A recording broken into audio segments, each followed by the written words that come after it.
avid listeners. Thanks again for tuning into Sin's Workshop. Hope you're all having a wonderful day. Today we're going to be talking about Juniper and Thorn by Ava Reed. This is a retelling, a gothic retelling, of one of the Brothers Grimm's lesser-known fairy tales, The Juniper Tree. I'm a huge fan of the Brothers Grimm. I love everything gothic. I love everything fairy tale. So I found this to be a very interesting read. Now, that being said, I do think it is going to trigger a lot of readers. And the whole reason I say this is because there are a lot of scenes alluding to or even depicting abuse against, children. It's alluded to that Savas was sexually abused by his agent, aka handler. This is a man who groomed him, who pretty much makes him feel in debt to him, saying, oh, you would still be living in poverty if it weren't for me discovering your talent and grooming you to be the star that you are. He's a pretty terrible human being, let's face it.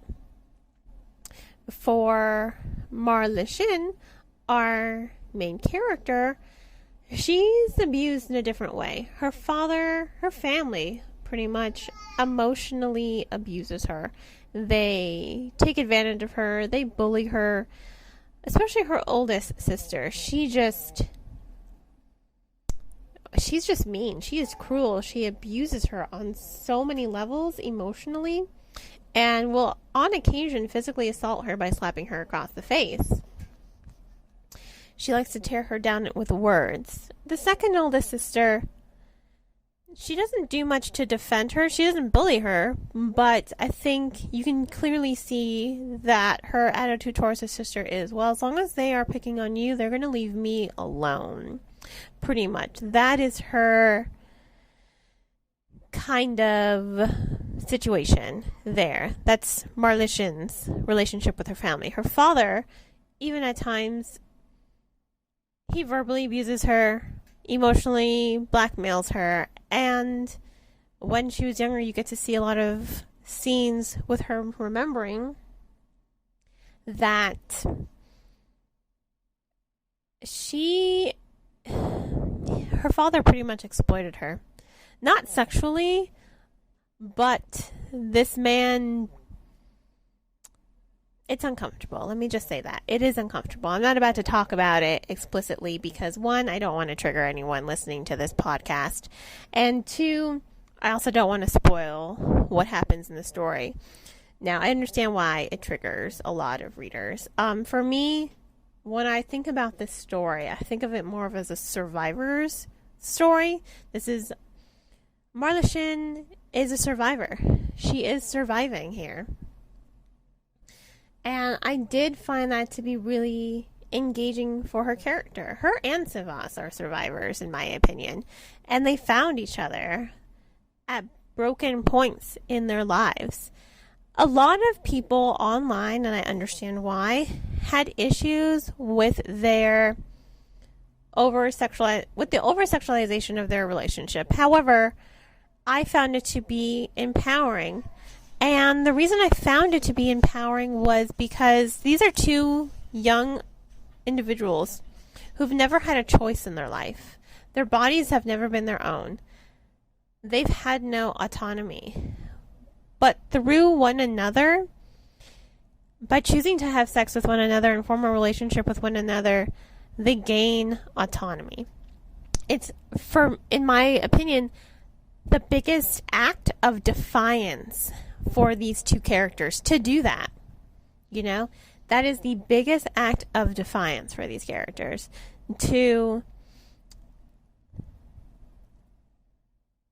choose what they can and cannot do with their own bodies and make that decision with someone else that their supposed guardian wants, especially for Marshallin. Her father is incredibly xenophobic, and here you have Savas, who is a foreigner. Her father also hates the arts. He hates innovation. He hates progress. Anything that detracts people away from magic, because he's a wizard. But why do they need wizards if we have electricity? So I found that to be personally really engaging for the storytelling. However, I do understand why some readers would not like it. And I understand why it could be triggering for some people. Personally, I found some scenes to be uncomfortable.